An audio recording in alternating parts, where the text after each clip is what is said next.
Hello and welcome. I am Dr. Anil Joshi. Welcomes you to my series to get more ideas about elephant stable. As you know, elephant is a symbol of strength. More the elephant, better the elephants. The king or the kingdom is considered as of richer one. Now today we are in Hampi and we are going to see why Vijayanagar Empire was called as one of the most prosperous dynasty or kingdom at that time. We are going to go to elephant stable that is in Hampi. Who built it? Krishna Dev Rai in the year in between 1600 around. This construction was done. In which type of construction it is? It is Indo-Islamic type of construction. Now what are the specialities of it? Let's see in this video. Hello and welcome. We are meeting again in Hampi. Hampi is very important, not only from those who follow religion but also for those who follow history and for also those who want to know why India was called as the most prosperous country in the world. Why Vijayanagar was called as the richest town, richer than Rome at its time, that is in 15th century. So for that it has to meet certain criteria. It has to have a biggest trading center. It was the biggest trading center in Asia as far as horses, diamonds, gold, silver are concerned. Not only that, it was also a biggest market for the weapons, then also for those who want to sell their horses, then camels, believe it, camel I said, even camels were sold here, and the city was so prosperous that it had a supermarket of diamonds, silver and gold separately, horse market separately, so also a market of pan supari, that was also a separate big market having stalls, hundreds of stalls were there. Now all these things were attracting many foreign visitors. Is it that the only place for trading? No, it was also a historical place. A lot of events mentioned in Puranas and Ramayanas have occurred here. This was a Kishkinda in Puranas, in Ramayana. It was the birthplace of Lord Hanumana. It was a kingdom of Vali and Sugriva, and Prabhu Ramachandra has stayed here while going to Sri Lanka for a couple of days. He has worshipped here Shiva, whose temple is still there, and also there are many other architectural, iconological, temple designing point of view, like a Vithala temple which has got a musical pillar. Here there are plates which can sing. After Vithala temple you can also see big Gopuram that was there in the Hampi. Big Gopuram singing pillars of Vithala and also royal enclosures. Now royal enclosures means it was a king's palace and a place for activity at that time. You can see ruins, but that can give you how much gorgeous it would have been. We have heard of stories of Telani Ram and Krishna Dev Raya, which has occurred here. Now here there are big elephant stables, which means that they have large number of elephants with them. They were having processions of horses, elephants there in front of stable. Then they have a large ZANANA, which was including a lotus palace. Then also there is queen's bath, summer palaces. Their queens were staying absolutely in comfort. And what kings were doing? Every day morning they were going for a war exercises. That was in front of elephant stable, where they had teachers right from Mongolia. So they are learning all arts of war here. And you can also see certain pushpakaranis, that is wells, the designing of which is at such a geometry and with such a preciseness that you will be just stunned looking at it. And believe it, it was constructed in a very short time. Go anywhere in the town, you will find a Gopuram of Virupaksha temple. Go anywhere in town, you will see hills of the Matunga hills, then Hanuman birthplace, that is Anjanadri hills. So also many temples, many supermarkets. So do visit Hampi after a brief idea.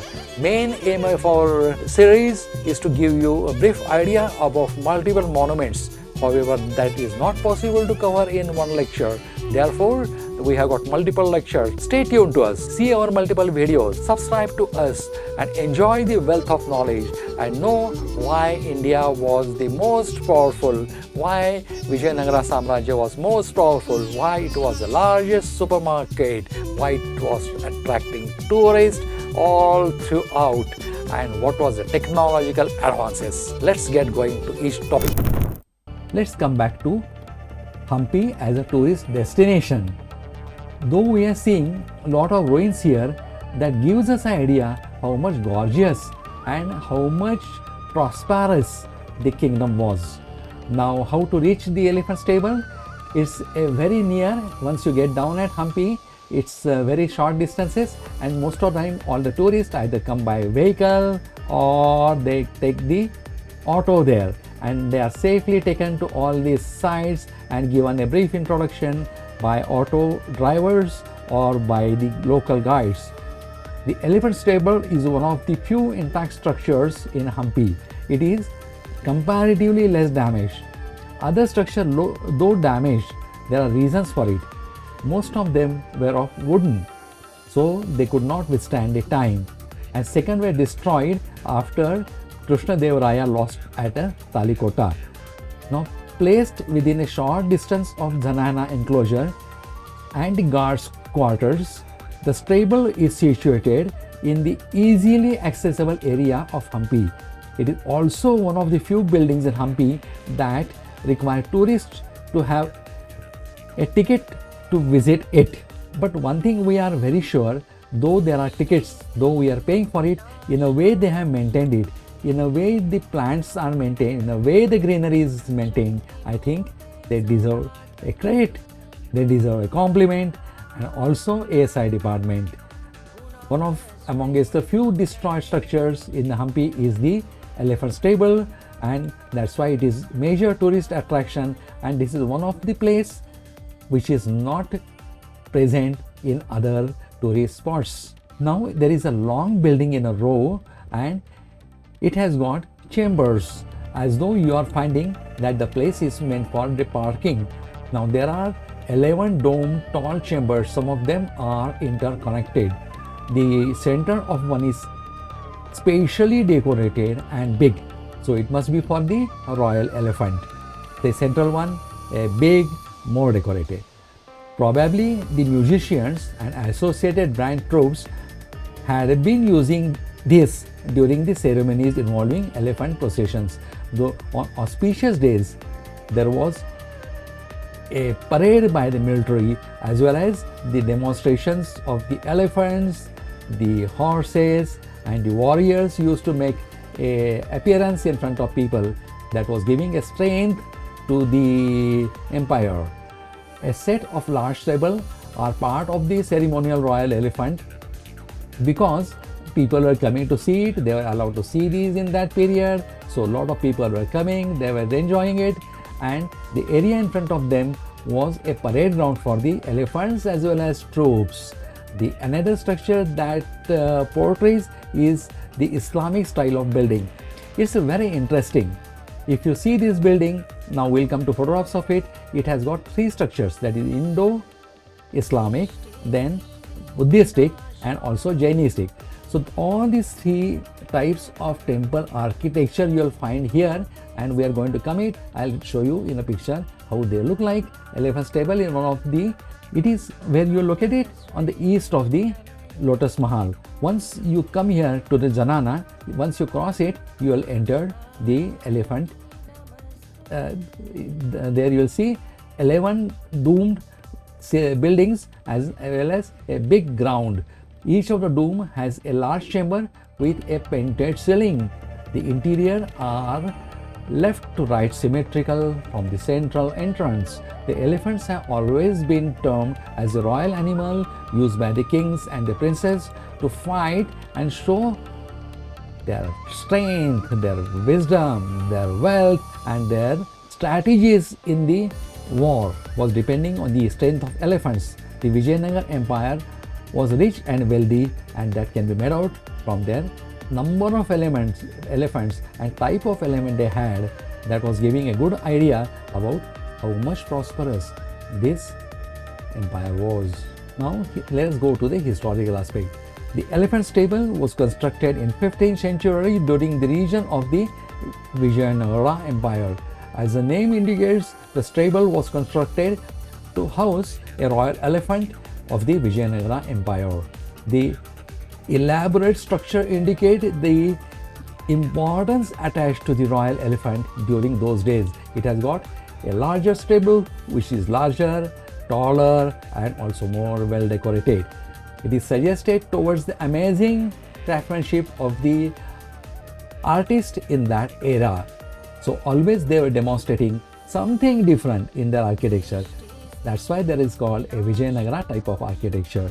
The elephant stable in Hampi is one of the finest example of Indo-Islamic style of architecture.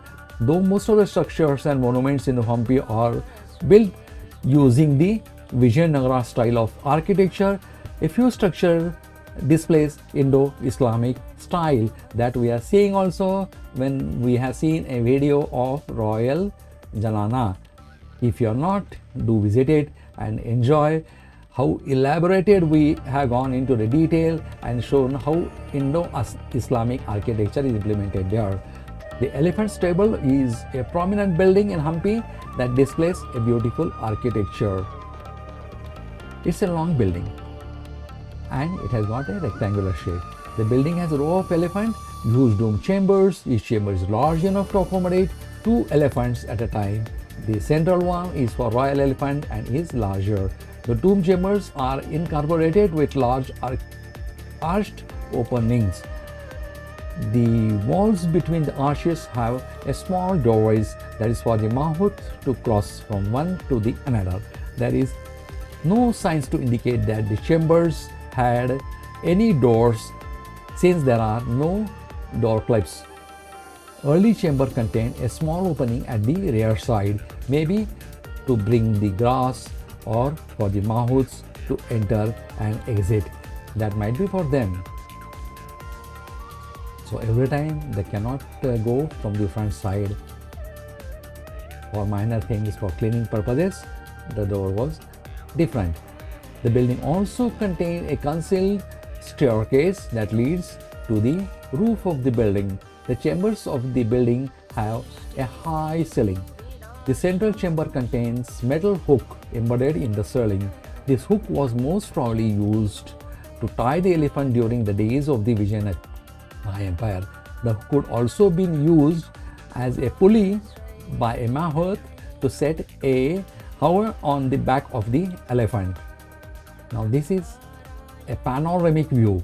So what you are seeing in front, Indo-Islamic architecture, domes, and next to it is a building which was possibly at that time it was used for the officers, for the office, or nowadays they are converted into a museum. It's a beautiful museum.